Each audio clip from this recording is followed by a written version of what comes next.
धुळे जिल्हा सावता परिषद व जोशाबा बहुउद्देशीय संस्था सोनगीर तर्फे अंध अपंग बंधू भगिनींना दिवाळीनिमित्त किराणा व साडी वाटप कार्यक्रम संपन्न। धुळे जिल्हा सावता परिषद व जोशाबा बहुउद्देशीय संस्था सोनगीर संचलित क्रांतीसूर्य महात्मा ज्योतिबा फुले दिव्यांग समिती यांच्या संयुक्त विद्यमाने यश इंग्लिश मीडियम स्कूल सोनगीर येथे अंध अपंग बांधवांना एका महिन्याचा किराणा व अंध अपंग भगिनींना भाऊबीज निमित्त साडी वाटप करण्यात आले। कार्यक्रमास मोठ्या प्रमाणात अंध अपंग बंधू भगिनी यावेळेस उपस्थित होते। अंध अपंग बांधवांच्या जीवनातही प्रकाश पडावा, त्यांनीही आनंद साजरी करावा, दिवाळी साजरी करावी या उद्देशाने या स्नेहमिलन कार्यक्रमाचे आयोजन करण्यात आले होते। या कार्यक्रमाच्या प्रसंगी अध्यक्षस्थानी अंध शिक्षक प्राध्यापक शालिक पाटील सर, प्राध्यापक HR सपकाळ धुळे, प्राध्यापक ST पगारे हे देखील मान्यवर उपस्थित होते।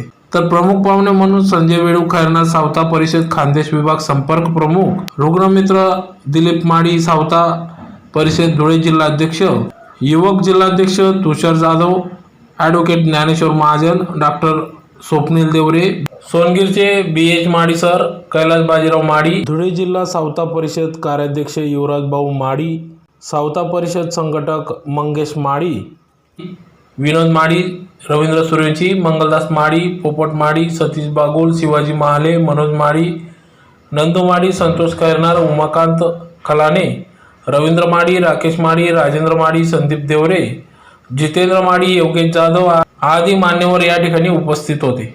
दिव्यांग बांधवांच्या स्नेहमिलन कार्यक्रमानंतर सावता परिषदेची कार्यकारिणी घोषित करण्यात आली। यावेळेस पदाधिकाऱ्यांना नियुक्तीपत्र देऊन त्यांचा सत्कार देखील करण्यात आला व सावता परिषदेचे ध्येय धोरणावर चर्चा करण्यात आली।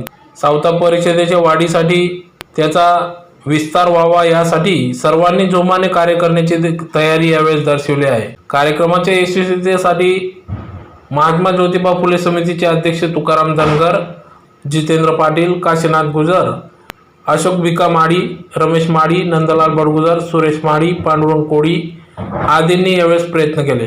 सावता परिषदेचे जिल्हाध्यक्ष दिलीप माडी यांनी यावेळेस सदर या उपक्रमाच्या कार्यक्रमाप्रसंगी आभार व्यक्त केले। असे अनेक विविध उपक्रम धुळे जिल्हा सावता परिषद व जोशाबा बहुउद्देशीय संस्था सोनगीर यांच्या वतीने राबविण्यात येत असते, ज्यात अंध अपंग दिव्यांग बांधवांना एक आधार देण्याचे कार्य या धुळे जिल्हा सावता परिषद व जोशाबा बहुउद्देशीय संस्था सोनगीर यांच्या वतीने राबविले जात असतात।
जिल्हा सावता परिषद व जोशाबा बौद्धिक संस्था संचलित क्रांतीसूर्य महात्मा ज्योतिराव फुले दिव्यांग समिती यांच्या संयुक्त विद्यमानाने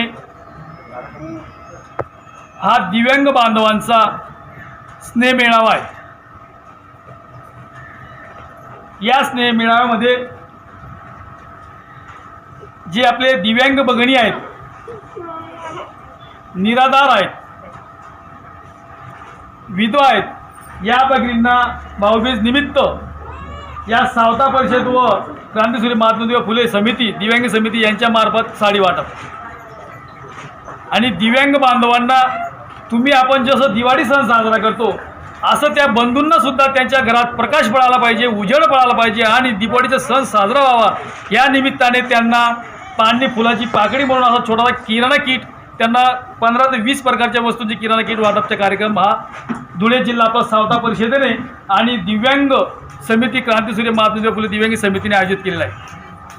त्याच्यानंतर तो कार्यक्रम संपल्यानंतर आपण लगेच 10 मिनिटांनी आपला खेडीमेळीच्या वातावरणामध्ये आपला सर्वांचे परिचय व्हावा, त्यानिमित्ताने आपला धुळे जिल्हा सावता परिषदेने एक छोटासा आपला एक मीटिंग आयोजित केलेली आहे। त्या निमित्ताने जे प्रमुख आणि ज्यांनी आर्थिक स्थान स्वीकारलं असे आमचे मित्र प्राध्यापक शालिक पाटील सर, हे स्वतः दिव्यांग आहेत आणि जसं सावित्रीबाई फुले महात्मा ज्योतिबा फुलेंच्या खांद्याला खांद्या लावून समाजकार्य करीत होती, तसेच आमचे वहिनी साहेब त्यांना प्रेरणा देतात, ते सुद्धा दिव्यांगच आहेत। आमचे मित्र रामचंद्र पाटील सर, त्यांचे संपूर्ण कुटुंब दिव्यांग आहे। आमचे मित्र प्राचार्य एस टी पाटील सर, ते सुद्धा प्रमुख पाहुणे म्हणून आले, ते सुद्धा दिव्यांगच आहेत। आमचे प्राचार्य सपकाळ आप्पा बंधूंना ही मंडळी दिव्यांग आहेत, परंतु यांचं नेहमी इतर बांधव जे दिव्यांग आहेत त्यांच्याविषयी त्यांच्या मनामध्ये नेहमी आपुलकी, नेहमी प्रेम आणि ते नेहमी माझ्या मागे मला भेटून की दिलीप भाऊ, आपले जवळजवळ धुळं आणि धुळ्याच्या परिसरामध्ये आपले जवळजवळ 250-300 कुटुंब आहेत, तर यांचं कसं काय करायचं, नेहमी त्यांचे विचार तो घोळत असतो त्यांच्या मनामध्ये आणि त्या मला लावून ते कार्यक्रम करून घेत असतात। आता सुद्धा या लॉकडाऊनच्या काळामध्ये तुम्ही आपल्या सगळ्यांना माहीत आहे की आपल्या डोळस बंधूंचा आपल्याने आपला परिवार आपला चिरधार्थ चालवला जात नाही, तिचे संपूर्ण कुटुंबच त्यांचे दिव्यांग आहे, त्यांचे संपूर्ण जीवनच अंधारात आहे, तर त्यांना कुठून कामधंदा मिळणार, ते कुठून सण साजरा करणार। आणि म्हणून आम्ही आता या जवळजवळ या मंडळींनी 15 ते 20 दिवसापासून कुठल्या मार्गाने तर त्या बांधवांना जवळजवळ 250-300 बांधव आहेत आजूबाजू परिसरामध्ये, तर त्यांच्या घरात दिवाळी सण साजरा व्हावी म्हणून कोणत्या माध्यमातून कोणाला भेटून असा हा उपक्रम ते करून घेत असतात आणि हा कार्यक्रम करतात। आता विशेष करून आपण देवाला तेल चढवतो शनी महाराजला, पण शनी महाराज म्हणत नाही मला तेलच पाहिजे, पण बंधूंना आपण सांगा शनी महाराजला तेल चढवत असताना त्याच्या ऐवजी त्यांना न चढवता जर दिव्यांग बांधवांना आपण तेल दिलं तर याच्या चिरावतं चालू शकतं। काही मंडळी दुधाचा अभिषेक करतात, मोठमोठ्या मूर्त्या दुधाने धुतात, ते दूध वाया जातं, तर मला सांगा बंधूंनो, तेच आपण जे दूध थोडं का असेल विनामूल्य या बांधवांच्या घरामध्ये दिलं, यांचं घर जाऊ शकतं। यांची कथा फार मोठी आहे। आपण देवाच्या मंदिरामध्ये जातो, आपण 101 भोजनांचा आपण भोग चढवतो, 250 भोजनांचा आपण भोग चढवतो, तर तो देव खात नाही बंधूंनो, ते आपले चांगले डोळस माणसाचं त्या अन्नावरती डल्ला मारतात, परंतु ते जर अन्न आपण दिव्यांग बांधवांना आपण कुठल्या वस्तून दिलं तर किती बरं होईल। आणि हे सर्व शिक्षण आपले, हे सर्व विचार आपले महात्मा ज्योतिराव फुले हे अगोदरच मांडून गेलेले आहेत। कारण एकदा आपले महात्मा फुले आपल्या धोत्राच्या जोड्यामध्ये तांदूळ घेऊन चाललेले असताना त्यांना रस्त्यातच असे बांधव बसले, भिकारी बसलेला दिसतो आणि त्याच्या झोपडीमध्ये त्याने जेव्हा डोकावून पाहिलं तर त्याचे जवळजवळ 5 ते 7 दिवसापासून त्या परिवार उपाशी होते, ते घर न घेऊन जातात तिथंच त्यांनी ते तांदूळ आणि ज्वारी बाजरी त्यांना देऊन टाकली।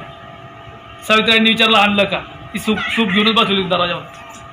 म्हणजे हे असे विचार तेव्हा देऊन गेलेले आहेत। आणि आपण सर्व माडी बांधव आहोत, आपण सर्व बंधू आहोत, तर आपण अशा बांधवांना काही ना काही कुठल्या स्वरूपात आपण यांना मदत करत चला, हे आज मी सांगू इच्छितो। हे असं या बांधवांची व्यथा कथा आहे। आणि म्हणूनच आम्ही त्या निमित्ताने आपल्या सावता परिषदेच्या वतीने आणि जोशाबाच्या वतीने हा छोटासा उपक्रम आपण आयोजित केला आहे.